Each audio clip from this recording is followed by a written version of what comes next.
आज हमारा जो टॉपिक है कुछ महत्वपूर्ण मदों की व्याख्या, explanation of some important items. मैंने यहाँ पे कुछ आइटम लिख रखे हैं जिसके आधार पर हम लोग देखेंगे कि ये किस प्रकार के होते हैं, इनका स्वभाव क्या होता है और इनका ट्रीटमेंट कैसे किया जाता है। क्योंकि हम लोग इससे पहले वाले वीडियो में प्राप्ति एवं भुगतान खाता बनाना सीख गए थे। उसके बाद हमारा जो नेक्स्ट आता है स्टेप वो आयव्यय खाता और चिट्ठा। तो आयव्यय खाता और चिट्ठा बनाने के लिए हमको इन महत्वपूर्ण मदों को समझना अति आवश्यक है, क्योंकि ये एडजस्टमेंट में रहेंगे जिसके आधार पर हमको बनाना होगा। तो सबसे पहले हम लोग देखते हैं चंदा या सदस्यता शुल्क। चंदा या सदस्यता शुल्क क्या होता है? जो संस्थान के सदस्य होते हैं वो आपको चंदा या सदस्यता शुल्क देते हैं।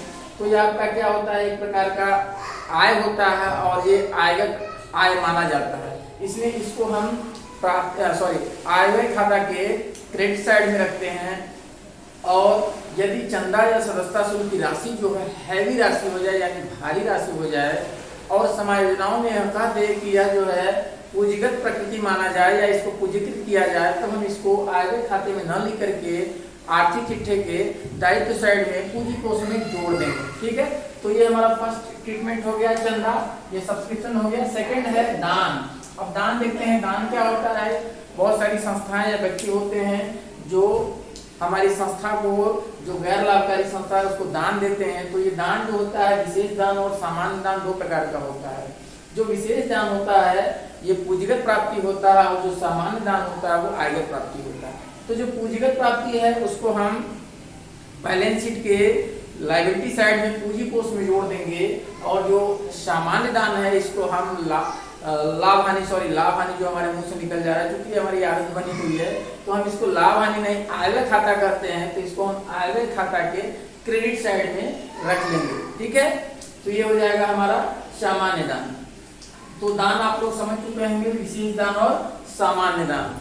सामान्य दान और विशेष दान में एक अंतर और आपको बताते हैं। जो विशेष दान होता है इसकी अमाउंट कितनी भी छोटी हो जाए लेकिन ये आयव्यय खाता में नहीं जाएगा, इसको हम पूंजी कोष में ही रखेंगे, यानी बैलेंस शीट के लायबिलिटी साइड में। सामान्य दान जो है यदि इसकी राशि अधिक हो जाती है तो इसको कभी कभी हम पूंजीगत मान लेते हैं, पूंजीगत प्राप्ति मान लेते हैं और इसको हम पूंजी कोष में एडजस्ट कर लेते हैं। ठीक है, तो ये दोनों में इतना अंतर है, आप ध्यान रखेंगे। तीसरा पॉइंट है वसीयतनामा से प्राप्त राशि या लिगेसी। तो वसीयतनामा से जो राशि प्राप्त होती है, लिगेसी होती है, वो क्या होती है? पूंजीगत प्राप्ति टाइप की होती है। यानी ये जो वसीयतनामा होता है किसी व्यक्ति या संस्थान से कभी कभार मिलता है और किसी विशेष उद्देश्य से प्राप्त होता है, तो इसे हम क्या मानेंगे? पूंजीगत प्राप्ति मानेंगे। और इसको हम पूंजीगत प्राप्ति को कहाँ रखते हैं? बैलेंस शीट के लायबिलिटी साइड में। बस इतना ही आपको रखना है कि जो पूंजीगत होगा वो बैलेंस शीट के लायबिलिटी साइड में, और जो आयगत प्राप्ति या आयगत व्यय होगा वो आयव्यय खाते में, और जो पूंजीगत होगा वो बैलेंस शीट में जाएगा। बस इतना हमको ध्यान रखना है। 4 है आपका प्रवेश शुल्क या एंट्रेंस फी। प्रवेश शुल्क या एंट्रेंस फी क्या होता है? जब हम किसी संस्था या गैर लाभकारी संस्था में प्रवेश करना चाहते हैं तो हमको एक फीस देनी होती है। जैसे हम स्कूल कॉलेज में अपना नामांकन कराने जाते हैं तो एक नामांकन फी देनी होती है जो मंथली फी के अतिरिक्त होती है। तो ये जो प्रवेश शुल्क होता है ये हमारे लिए आयगत पूंजी होता है, आयगत प्राप्ति होता है। ठीक है, तो ये आयगत प्राप्ति होता है, तो इसको हम कहाँ पे रखेंगे? हमने पहले ही बताया, जो आयगत होगा वो हमारा आयव्यय खाता की क्रेडिट साइड में जाएगा। लेकिन यदि प्रश्न में समायोजनाओं में यह निर्देश दे दिया हो कि जो हमारा प्रवेश शुल्क है उसकी आधी राशि को पूंजीकृत करिए, तब फिर आप इसकी आधी राशि को आयव्यय खाता में ले जाएंगे और आधी राशि को बैलेंस शीट के लायबिलिटी साइड में रख लेंगे। ठीक है, तो आप प्रश्न के निर्देश को ध्यानपूर्वक पढ़ें, उसके बाद बनाने का प्रयास करें। 5वां है आजीवन सदस्यता शुल्क, लाइफ मेंबरशिप फी। ये आजीवन सदस्यता शुल्क क्या है? लाइफ में एक बार दिया जाता है, ये अनावर्ती प्रकृति का है, इसलिए इसको हम लोग पूंजीगत प्रकृति मान लेते हैं। और जो पूंजीगत प्राप्तियां होती हैं उसे हम कहाँ रखते हैं? मैं बता ही चुका हूं कि बैलेंस शीट के लायबिलिटी साइड में ये हमारा पूंजी कोष या दायित्व में जाएगा। ठीक है, तो ये जो आजीवन सदस्यता शुल्क है, चूंकि कुछ लोग इस पर यह भी तर्क देते हैं कि आजीवन सदस्यता शुल्क आपको एक बार मिलता जरूर है लेकिन ये वर्ष में कईयों के द्वारा मिलता है, इसलिए इसको आयगत माना जाना चाहिए। ये भी थियरी कुछ हद तक सही है। तो इसको आप देख लें कि इसका निर्देश क्या प्रश्न में दिया हुआ है। यदि कुछ निर्देश नहीं है तो आप इसको बैलेंस शीट में ले जाइए, यदि निर्देश है तो उस निर्देश का पालन करें। छठवां है पुरानी संपत्तियों की बिक्री, सेल ऑफ ओल्ड एसेट्स।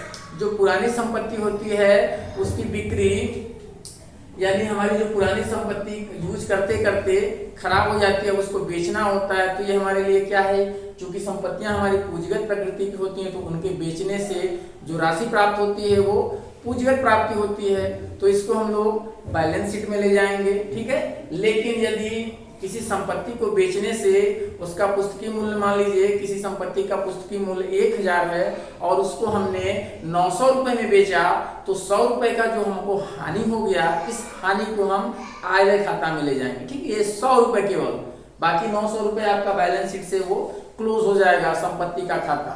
लेकिन 100 रुपए हमारा कहाँ जाएगा, आय व्यय खाते के डेबिट साइड में, यानी व्यय वाले पक्ष में, ठीक है। तो इसको आप लोग समझ गए होंगे। पुरानी संपत्तियों की बिक्री, जो पुरानी संपत्तियां होती है उसको बेचने से जो राशि प्राप्त होती है वो हमारी क्या होती है, पूंजीगत प्राप्ति होती है। तो उसको हम क्या करेंगे, हमारा बैलेंस शीट से वो एडजस्ट हो जाएगा। लेकिन यदि इस पर आय बेचने पर लाभ या हानि होता है तो उस लाभ या हानि की राशि को हम आय व्यय खाते में एडजस्ट करेंगे। सातवां है पुराने अखबारों या पत्र पत्रिकाओं की बिक्री। ये देखिए हमारा आयगत प्राप्ति है, क्योंकि ये साल में कई बार होता है और पुराने पत्र पत्रिकाओं की बिक्री से बहुत छोटी अमाउंट प्राप्त होती है, इसलिए हम लोग इसको आयगत प्राप्ति मान लेते हैं और इसको हम लोग प्राप्ति एवं भुगतान खाता के क्रेडिट साइड में रखते हैं। अगला पॉइंट है मानदेय या ऑनरेरियम। जो हमारे कुछ कर्मचारी काम करते हैं उनको हम लोग मानदेय देते हैं। तो मानदेय क्या है, एक आयगत व्यय है। तो इसको हम लोग कहाँ पे रखेंगे, आय व्यय खाते के व्यय पक्ष में, ठीक है। ये क्लियर है। उसके बाद है 9वां पॉइंट है सरकारी अनुदान एवं सहायता, गवर्नमेंट ग्रांट्स। सरकारी अनुदान एवं सहायता क्या होता है, ये आयगत प्रकृति का होता है। सरकार से हमको समय समय पर कुछ अनुदान या ग्रांट प्राप्त होता रहता है जिससे हम अपने संस्थान को बेहतर तरीके से चलाते हैं। अब ये सरकारी जो अनुदान होता है, यदि प्रश्न में कुछ अन्यथा न दिया हो तो हम इसको आयगत मान लेंगे। कभी कभी यह भी ध्यान रखना होता है कि ये जो सरकारी अनुदान होता है किसी विशेष उद्देश्य के लिए दिया जाता है। जब किसी विशेष उद्देश्य के लिए दिया जाए तब उसे हम पूंजीगत प्रकृति का मानेंगे और इसे हम बैलेंस शीट के लायबिलिटी साइड में दिखाएंगे। तो ये क्लियर है। सरकारी अनुदान ये होता तो आयगत प्रकृति का है, यदि प्रश्न में कुछ स्पष्ट निर्देश न हो तो। यदि प्रश्न में लिखा हो कि ये विशेष उद्देश्य के लिए दिया जा रहा है तब हम इसको विशेष कोष मान लेंगे और इसको हम लायबिलिटी साइड में ले जाएंगे बैलेंस शीट के, ठीक है। ये तो हो गया गवर्नमेंट ग्रांट। अब अगला है उपार्जित आय। उपार्जित आय कोई नया टर्म नहीं है, आप लोग इससे पहले प्रॉफिट एंड लॉस बनाते समय इस टर्म को सुने हैं, इस शब्द को पढ़े हैं और इसका मतलब जानते हैं। उपार्जित आय क्या होता है, जो हमने कमा लिया है लेकिन वो हमको प्राप्त नहीं हुआ है, ठीक है। तो उपार्जित आय को हम क्या करेंगे, प्राप्ति एवं भुगतान खाते के प्राप्ति एवं भुगतान नहीं, आय व्यय खाते के आय साइड में हम इसको दिखा देंगे, ठीक है। क्योंकि हमारे लिए क्या है, लाभ चूंकि होता नहीं है, लाभ हानि का यहाँ कोई जिक्र नहीं होता है क्योंकि हमारे लिए आय होता है। तो इसको हम क्या करेंगे, आय व्यय खाते के क्रेडिट साइड में उपार्जित आय को रख देंगे, ठीक है। अब है अनुउपार्जित आय, यानी वैसा आय जो हमको प्राप्त तो हो गया है लेकिन हमने उसको अभी तक कमाया नहीं है, यानी ये एडवांस टाइप का होता है, अग्रिम आय जिसको हम लोग कहते हैं, अनएक्रूड इनकम। तो इसको हम क्या करेंगे, इसको हम आय व्यय खाते के डेबिट साइड में रख देंगे, ये अनुउपार्जित आय है। इन दोनों में हमको एक चीज और लिखना है, ये जो होता है इसको हम बैलेंस शीट में भी दिखाएंगे क्योंकि ये हमारा क्या है, उपार्जित आय एक एसेट्स है तो हम इसको एसेट साइड में ले जाएंगे और अनुपार्जित आय ये क्या है, हमारी लायबिलिटी है, इसको हम लायबिलिटी साइड में भी दिखाएंगे। फिर है 12वां पॉइंट है कबाड़ या घास का विक्रय।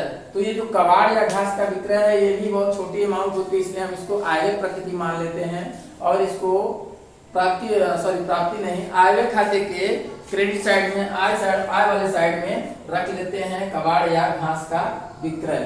फिर लास्ट पॉइंट है स्थायी संपत्ति पर ह्रास। ये भी कोई नया शब्द नहीं है, आप लोग जानते हैं स्थायी संपत्तियों पर ह्रास लगाया जाता है। तो ये जो ह्रास होता है, ये जो ह्रास की राशि होती है इसको हम क्या करते हैं, ट्रीटमेंट आप जानते हैं, ये जो व्यय होता है इसको आय व्यय खाते के डेबिट साइड में, और जो ह्रास की राशि होती है इसको हम बैलेंस शीट के एसेट साइड में, जो हमारी संपत्ति होती है उसमें से ह्रास की राशि को घटा करके दिखा देते हैं। तो उम्मीद करते हैं आपको ये जितने भी टर्म हैं, जितने भी आइटम हैं, ये आपको आसानी से समझ में आ गए हैं और इनका ट्रीटमेंट आप आसानी से कर लेंगे। इसके नेक्स्ट वीडियो में हम लोग देखेंगे आय व्यय खाता कैसे बनाया जाता है और आय व्यय खाता बनाने के कुछ उदाहरणों को समझेंगे। वीडियो देखने के लिए आप सभी का बहुत बहुत धन्यवाद।